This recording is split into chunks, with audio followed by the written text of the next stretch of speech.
नमस्कार, सुप्रभात. मी सेजल पुरवार. या बुलेटिनमध्ये तुम्हा सर्वांचं स्वागत. आणि बुलेटिनच्या सुरुवातीला बातमी खरं तर तुमचं टेन्शन वाढवणारी आहे, धडकी भरवणारी आहे. कारण आपण पाहतोय जगावर पुन्हा कोरोनासारखं महाभयंकर संकट घोंगावतंय. चीनमध्ये आता एक नवीन असा व्हायरस सापडलेला आहे, ज्याने संपूर्ण जगाला धडकी भरवलेली आहे. चीनमध्ये HKU5 या नावाचा नवीन विषाणू सापडल्याचं वृत्त आहे. हा व्हायरस कोविड-19 सारखाच आहे असा दावा सुद्धा सध्या तरी केला जातोय. एकंदरीत आपण जर बघितलं तर वटवाघळांमधून या नवीन व्हायरसचा प्रसार होतोय अशी सुद्धा माहिती आहे. चीनमधल्या वैज्ञानिक शी झेंगली यांनी या व्हायरसचं संशोधन केलं. शी झेंगली या वुहान इन्स्टिट्यूट ऑफ व्हायरोलॉजीच्या संशोधकांसह काम करतात. ही तीच संस्था आहे जी कोविडच्या उत्पत्ती संदर्भात चर्चेत मोठ्या प्रमाणात राहिलेली होती आणि तिथूनच या नवीन व्हायरसची देखील उत्पत्ती झाली असल्याचं सध्या तरी कळत आहे. त्यामुळे आता संपूर्ण जगासह देशाचंही टेन्शन वाढलंय. तर आपण पाहतोय HKU5 हा नवीन प्रकारचा कोरोना व्हायरस आहे. हाँगकाँगमधल्या जपानी वटवाघळांमध्ये हा विषाणू प्रथम आढळलाय. कोविड-19ला कारणीभूत ठरणारा HKU5 हाच विषाणू जनावरांमधून माणसांमध्ये HKU5 या विषाणूचा संसर्ग होतो अशी सुद्धा माहिती आहे.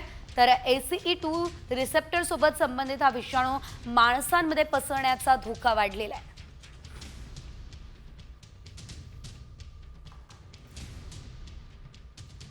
नवीन व्हायरसने संपूर्ण जगाला धडकी भरवणारी आहे. या संदर्भातला अपडेट आपण जाणून घेऊयात. मात्र त्याआधी संपूर्ण राज्यभरातल्या काही ताज्या आणि महत्त्वाच्या अपडेट्स. अमरावती विभागातील शेकडो बांधकाम कंत्राटदारांनी सार्वजनिक बांधकाम विभागामध्ये कामबंद आंदोलन पुकारलं. या विभागातल्या 5 जिल्ह्यांमधील कंत्राटदारांचे 2700 कोटी रुपये महाराष्ट्र सरकारकडे थकले. त्यामुळे आंदोलन पुकारण्यात आलं. आंदोलनाच्या स्थळी कंत्राटदारांकडून भजन कीर्तन गायन देखील केलं जात आहे.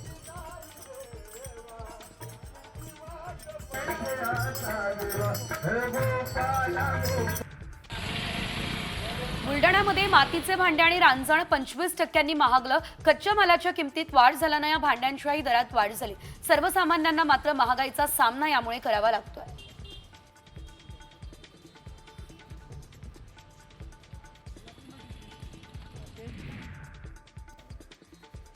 नंदुरबारमधल्या मोलगियासह अक्कलकुव्यामध्ये 50 रुपयांच्या बनावट नोटा चलनात आल्या. त्यामुळे सर्वसामान्यांची फसवणूक होण्याची शक्यता आहे. अवैध धंद्यांच्या माध्यमातून या बनावट नोटा चलनात आणल्या अशी माहिती मिळते आहे. पोलीस नेमकं यावर काय कारवाई करतात हे बघणं देखील अगदी महत्त्वाचं असणार आहे.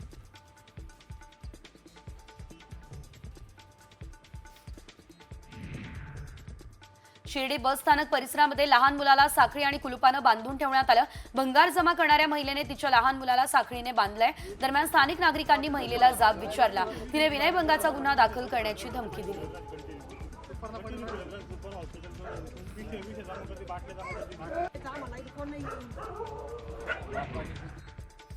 अमरावतीमध्ये शेकडो सार्वजनिक बांधकाम कंत्राटदारांनी काम बंद आंदोलन केलं. अमरावतीच्या 5 जिल्ह्यातील कंत्राटदारांचे 2700 कोटी रुपये थकले. त्यामुळे हे आंदोलन करण्यात आलं अशी माहिती सध्या तरी मिळते आहे. एकंदरीत आंदोलनाच्या स्थळी कंत्राटदारांनी भजन कीर्तन गात आंदोलन केले.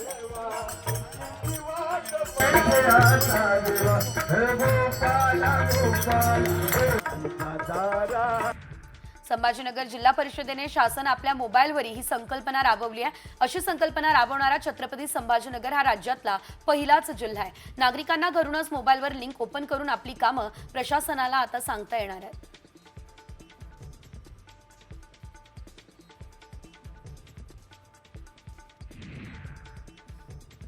कुंभमेळ्याला जाणाऱ्या भाविकांच्या बसवरती परिवहन अधिकाऱ्यांनी आता कारवाई केली.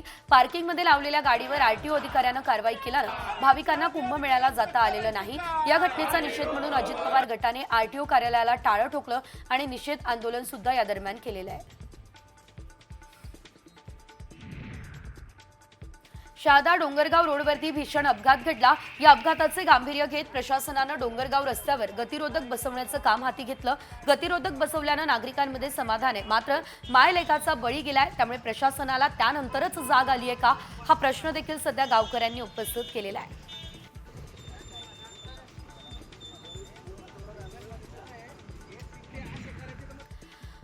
आणि आता नाशिकमधून या क्षणाची सर्वात मोठी बातमी ती म्हणजे नाशिकमध्ये अनधिकृत धार्मिक स्थळांवरती कारवाई केली जाते आहे। प्रचंड पोलीस बंदोबस्तामध्ये महापालिकेने ही कारवाई सुरू केलेली आहे। अनधिकृत धार्मिक स्थळं न हटवल्यास आंदोलनाचा इशारा सुद्धा देण्यात आलेला आहे। नाशिकमधल्या द्वारका परिसरातली काठे गल्ली सिग्नल जवळची अनधिकृत धार्मिक स्थळं हटवण्यास सुरुवात झालेली आहे। पालिका प्रशासनाकडून आंदोलनापूर्वीच अनधिकृत धार्मिक स्थळं हटवली जात होती। पोलीस बंदोबस्तामध्ये महापालिकेने कारवाई सुरू केली आहे। संपूर्ण परिसर आता बंदोबस्तानं सील करण्यात आलेला आहे। सकल हिंदू समाजाने आज अनधिकृत धार्मिक स्थळं न हटवल्यास आंदोलन करण्याचा इशारा दिलेला। सकल हिंदू समाजाच्या आंदोलनाच्या इशाऱ्यानंतर पालिका प्रशासन मात्र ॲक्शनमध्ये दिसतेय आणि 25 वर्षांपूर्वीच्या अनधिकृत धार्मिक स्थळांवरती कारवाई सुरू झालेली आहे। या संदर्भात अधिकची अपडेट आपण घेऊयात। आमचे प्रतिनिधी अभिजित सोनावणे यांच्याकडून, ते थेट नाशिकमधून आपल्यासोबत जोडले गेलेले आहेत। अभिजित, आपण पाहतोय नाशिकमध्ये धार्मिक स्थळांवरती कारवाई होते आहे, जी धार्मिक स्थळं अनधिकृत आहे। सविस्तर अपडेट या संदर्भात।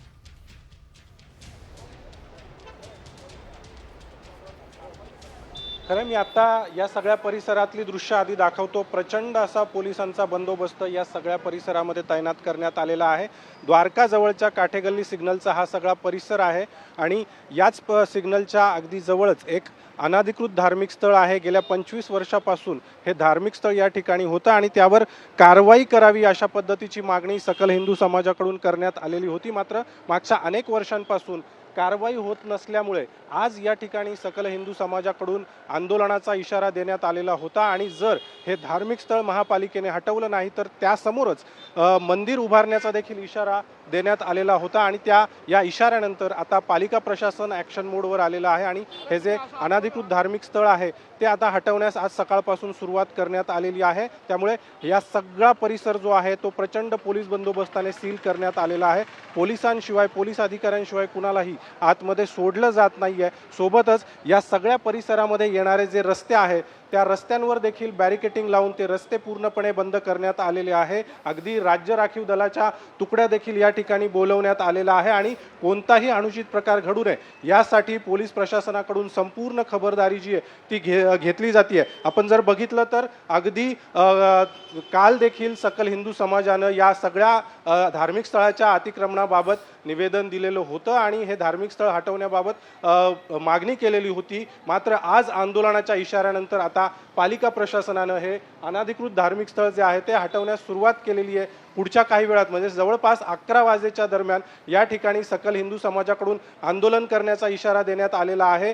या ठिकाणी त्या अनधिकृत धार्मिक स्थळासमोर मंदिर उभारण्याचा इशारा दिलेला आहे। त्यामुळे आता या ठिकाणी पुढच्या काही वेळानंतर सकल हिंदू समाजाचे आंदोलक जे आहे ते पोहोचण्याची शक्यता आहे आणि त्यामुळेच पोलिसांनी या परिसरामध्ये येणारे सर्व रस्ते जे आहे ते बॅरिकेड लावून बंद केलेले आहेत आणि एकूणच आपण जर बघितलं तर कुठलाही अनुचित प्रकार घडू नये यासाठी पोलीस प्रशासन देखील आता ॲक्शन मोडवर आलेला आपल्याला पाहायला मिळतं। निश्चितच धन्यवाद अभिजित दिलेल्या या सर्व सविस्तर अपडेटसाठी। तर आपण पाहू शकतोय अनधिकृत धार्मिक स्थळावरती आता कारवाई नाशिकमध्ये सुरू झालेली आहे। तर या कारवाई संदर्भातली प्रत्येक अपडेट आम्ही तुमच्यापर्यंत पोहोचवणार आहोतच। मात्र यासोबतच घेऊयात राज्यभरातल्या बातम्यांचा धावता आढावा। नवी मुंबईमधील तुर्बेमध्ये भीषण आग लागली आहे। तुर्बे डम्पिंग ग्राउंडमध्ये ही आग लागली असल्याचं बघायला मिळतं। आगीची गेल्या 15 दिवसातली ही तिसरी घटना आहे। घटनास्थळी अग्निशमन दलाच्या गाड्या सुद्धा दाखल झालेल्या आहेत। तर त्यामुळे लगेचच आग बुझवण्याचे प्रयत्न सुरू झाले। अजून हे तर आता डम्पिंग मध्ये ट्रेलर आहे।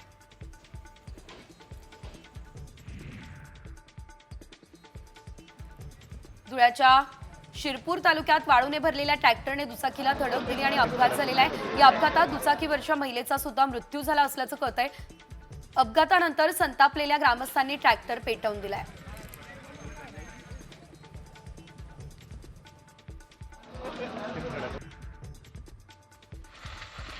आंबेगावच्या मंचर आणि अवसरी खुर्द या गावांच्या हद्दीवरती ऊसाच्या शेतीला आग लागली आहे। या आगीत 3 एकर ऊस जळून खाक झालाय आणि शेतकऱ्यांचं मोठं नुकसान झालंय। महावितरणच्या विद्युत तारांमध्ये झालेल्या घर्षणानं ही आग लागली आहे। ग्रामीण आणि शेतशिवारातील विद्युत लाईन शेतकऱ्यांसाठी डोकेदुखी ठरलेली आहे।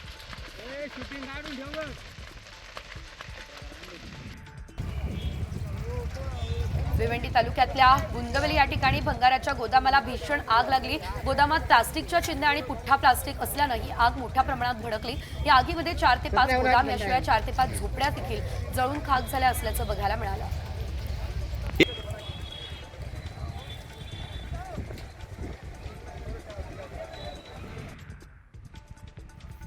कांजूर पूर्वच्या कारशेडच्या मोकळ्या जागेमध्ये गवताला भीषण आग लागली आहे। या आगीमुळे धुराचे लोट पसरले। ही आग इतकी भीषण होती की धुराचे लोट कांजूर याशिवाय भांडूप परिसरामध्ये पसरले।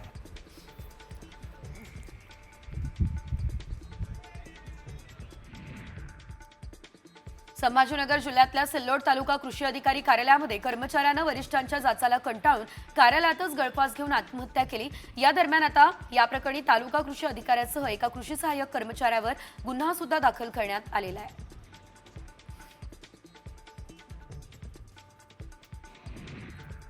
चेंबूरमधल्या सुभाषनगरमध्ये भीषण अपघात झाला। उभ्या असलेल्या चारचाकी गाडीवर क्रेन कोसळली। कोणती जीवितहानी सुदैवानं झाली नाही। चारचाकी गाडीचं मात्र मोठ्या प्रमाणात नुकसान झालं।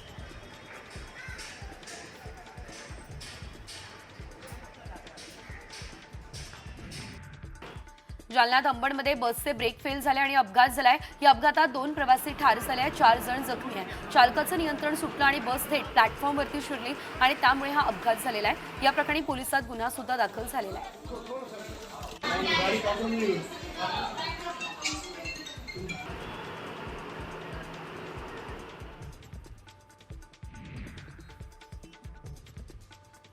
वसईमधल्या फादरवाडी सिग्नल जवळ झालेल्या भीषण अपघातामध्ये 6 वाहनं एकमेकांना धडकली आहे। एक महिला यामध्ये गंभीररित्या जखमी झाली आहे, तिच्यावरती उपचार सुरू आहे। 2 वाहनांचा अक्षरशः चुराडा झालाय तर इतर वाहनांचं देखील मोठ्या प्रमाणात नुकसान झालं असल्याचं बघायला मिळत आहे।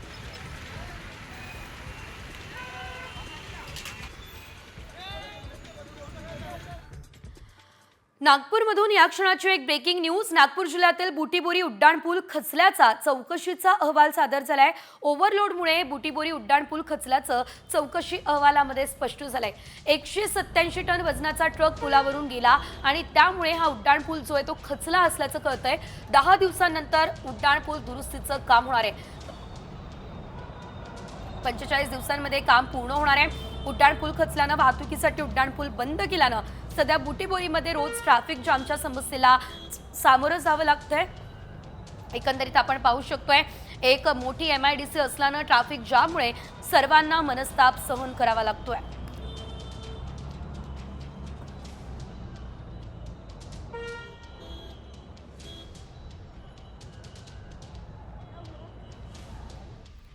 आणि यानंतर घेऊयात बातम्यांचा वेगवान आढावा टॉप 50च्या माध्यमातून।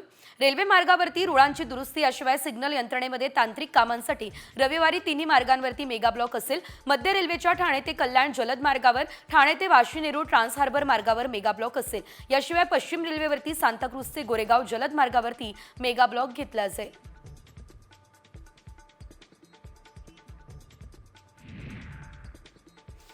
मध्य रेल्वेच्या मार्गावर शनिवार रविवारी देखील देखभाल दुरुस्तीच्या कामांसाठी रात्रीकालीन ब्लॉक असेल। बदलापूर स्थानकात नवीन पादचारी पुलाच्या गर्डर लॉन्चिंगसाठी शनिवारी रात्री 1:30 ते 3 वाजेपर्यंत अंबरनाथ ते वांगणी मार्गावरती नाईट ब्लॉक असेल। रात्री 12:12 आणि 11:51 लोकल अंबरनाथ पर्यंतच धावणार आहे।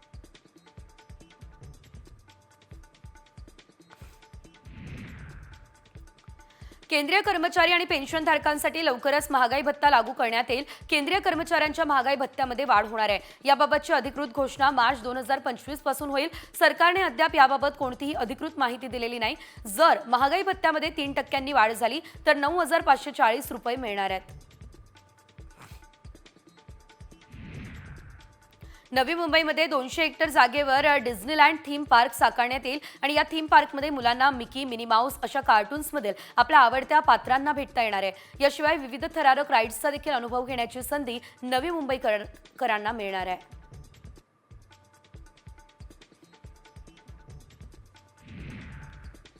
पीओपीच्या गणेश मूर्तींवरील बंदी विरोधात गणेश मूर्तिकार आक्रमक झालेले आहेत। रायगडच्या पेणमध्ये झालेल्या बैठकीत न्यायालयाच्या निर्णयाविरोधात लढण्याचा निर्धार मूर्तिकारांनी घेतलाय। इतर राज्यात पीओपी मूर्तींवर बंदी नाही, मग महाराष्ट्रामध्येच का, हा सवाल या मूर्तिकारांनी उपस्थित केलेला आहे।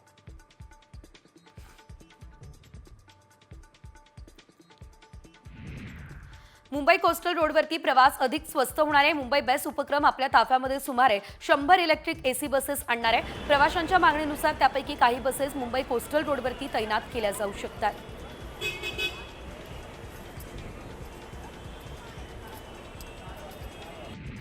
गुगल पे वापरणाऱ्यांना एक मोठा झटका बसेल, कारण आता डेबिट क्रेडिट कार्डवरून बिल पेमेंट केल्यास शुल्क भरावं लागेल. या निर्णयामुळे वीज गॅस सारखी युटिलिटी बिल्स भरणाऱ्या ग्राहकांना आता प्रोसेसिंग फी द्यावी लागेल. एकूण व्यवहाराच्या 0.5 ते 1% शुल्क आकारलं जाण्याची शक्यता आहे.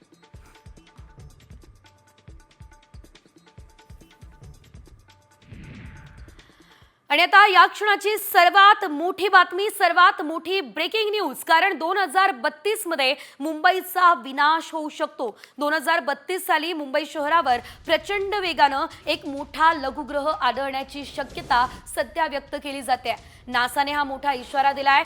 64,000 किलोमीटर प्रति तासाच्या वेगानं एक लघुग्रह पृथ्वीच्या दिशेने सरकताना दिसतोय आणि त्यामुळे प्रचंड चिंतेचं वातावरण आहे. हा लघुग्रह पृथ्वीच्या कक्षेत शिरल्यानंतर मुंबई ते कोलकाता या भागामध्ये कुठेतरी आढळणार असा अंदाज सध्या तरी व्यक्त केला जातोय.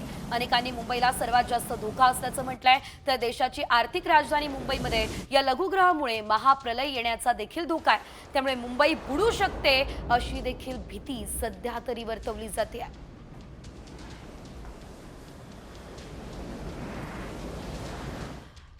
तर 2032 मध्ये मुंबईचा विनाश होऊ शकतो असं सांगितलं जात आहे. याशिवाय आणखी काही महत्त्वाच्या घडामोडी वेगवान स्वरूपात.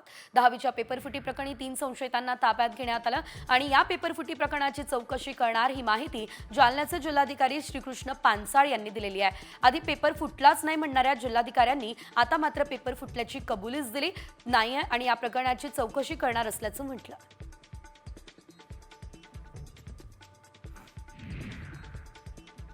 जालन्यातल्या बदनापूर या ठिकाणच्या परीक्षा केंद्रावरती पेपर सुरू झाल्यानंतर अवघ्या 15 मिनिटांमध्ये पेपर फुटला. प्रश्नपत्रिका परीक्षा केंद्राच्या बाहेर आल्यानं शहरातील झेरॉक्स सेंटरमधून ही प्रिंट काढून विद्यार्थ्यांना पुरवली जात असल्याचं समोर आलं.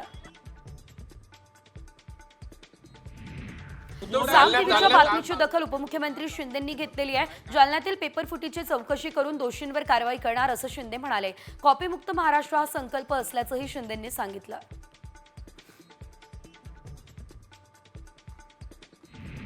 जळगावमध्ये सुद्धा 10वीच्या पहिल्याच पेपरला कॉपीमुक्त अभियानाचा फज्जा उडाला. अनेक केंद्रांवर कॉपी बहादरांकडून कॉप्या सर्रास पुरवल्या जातात. परीक्षा केंद्रांवर पोलीस प्रशासनाचा कुठलाच भाग नाही असं चित्र सध्या तरी बघायला मिळत आहे.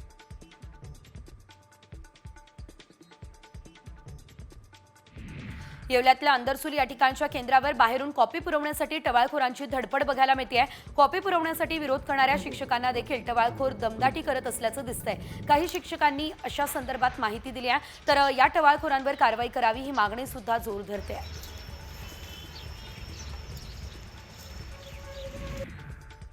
10वीचा मराठीचा फुटलेला पेपर आणि परीक्षेमध्ये देण्यात आलेली प्रश्नपत्रिका वेगवेगळी आहे असा दावा बोर्डाचे अध्यक्ष शरद गोसावींनी केला. तर जालन्याचे कलेक्टर डॉक्टर श्रीकृष्ण पानसाळ यांनी देखील पेपर फुटलेला नाही असा दावा केला. मात्र प्रश्नपत्रिकेची प्रत आणि विद्यार्थ्यांना परीक्षेत मिळालेल्या प्रश्नपत्रिकेमध्ये काहीच फरक नाही आहे.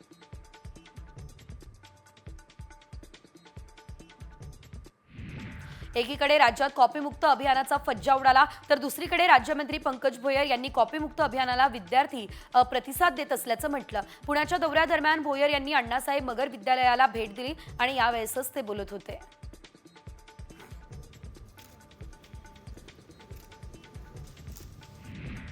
दहावी पेपरफुटी प्रकरणी विनायक राऊतांनी सरकारवर हल्लाबोल केला. एक शाळा एक गणवेश घोषणेनंतर आता कॉपीमुक्त परीक्षा करू सांगणाऱ्या सरकारचा आजच्या 10वीच्या पेपरफुटीने फज्जा उडालाय असा टोला त्यांनी लगावलाय. आणि यावेळेस या प्रकरणाला वाचा फोडल्याबद्दल विनायक राऊतांनी साम टीव्हीचे आभारही मानलेले आहेत.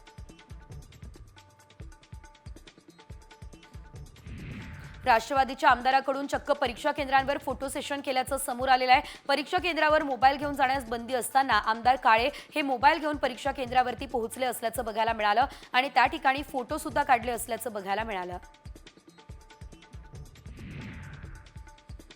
फॅनच नाही तर विकी कौशलच्या घरातील त्याच्या स्टाफने देखील त्याचं मन धरून कौतुक केलंय. छावा बघितल्यानंतर विकीच्या बालपणापासून त्याच्या घरी काम करणाऱ्या आशाताईंनी विकीची नजर उतरवली आहे. हा व्हिडिओ सध्या विकीने आपल्या सोशल मीडियावर शेअर केला. या व्हिडिओमध्ये आशाताई विकीचं कौतुक करताना दिसतायत.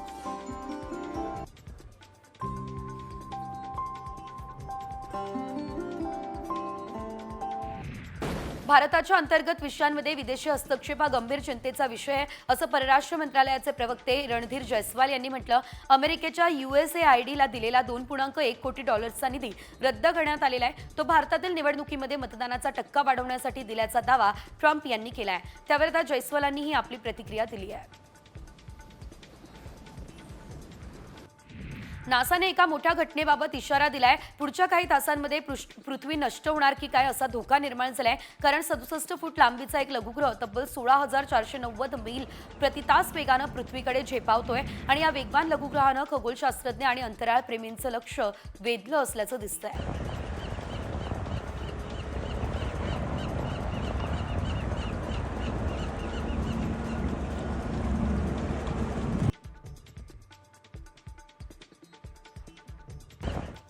इस्रायल आणि हमासमधील युद्ध थांबल्यानंतरही वाहतूक बंद असल्याने द्राक्ष निर्यातदार चिंतेत आहे. इस्रायल आणि हमासमधील युद्ध थांबलं तरीही US कालव्यामार्गे माल वाहतूक अद्याप सुरू झालेली नाही. त्यामुळे निर्यातदारांसह द्राक्ष उत्पादक शेतकरी देखील धास्तावले आहेत.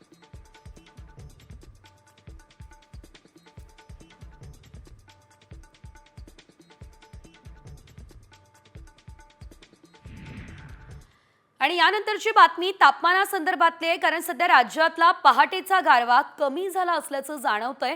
अनेक भागामध्ये किमान तापमानात देखील वाढ झाल्याचं दिसतंय. संपूर्ण राज्यामध्ये उन्हाच्या झळा चांगल्याच वाढलेल्या आहे. उकाड्यात सुद्धा वाढ झाली असल्याचं बघायला मिळतंय. तर रत्नागिरीमध्ये शुक्रवारी सर्वात जास्त 39°C इतक्या कमाल तापमानाची नोंद झाली आहे. हे तापमान सरासरीपेक्षा 6.6 अंशांनी अधिक होतं. कमाल आणि किमान तापमान यातील ही वाढ कायम राहण्याची शक्यता सध्या तरी वर्तवली जाते. एकंदरीत हवामान विभागानं ही शक्यता वर्तवली असल्याचं पाहायला मिळालंय. तर यंदा फेब्रुवारीमध्येच उन्हामुळे सर्वांची काहिली होत असल्याचं बघायला मिळतंय. तापमान सध्या वाढलेलं आहे. यानंतरची मोठी बातमी जालन्यातून आहे. बातमी धक्कादायक आहे. वाळूच्या ढिगाऱ्याखाली दबून 5 मजुरांचा दुर्दैवी अंत झालाय. जाफराबाद तालुक्यामध्ये पासोडी इथली ही दुर्दैवी घटना घडली आहे.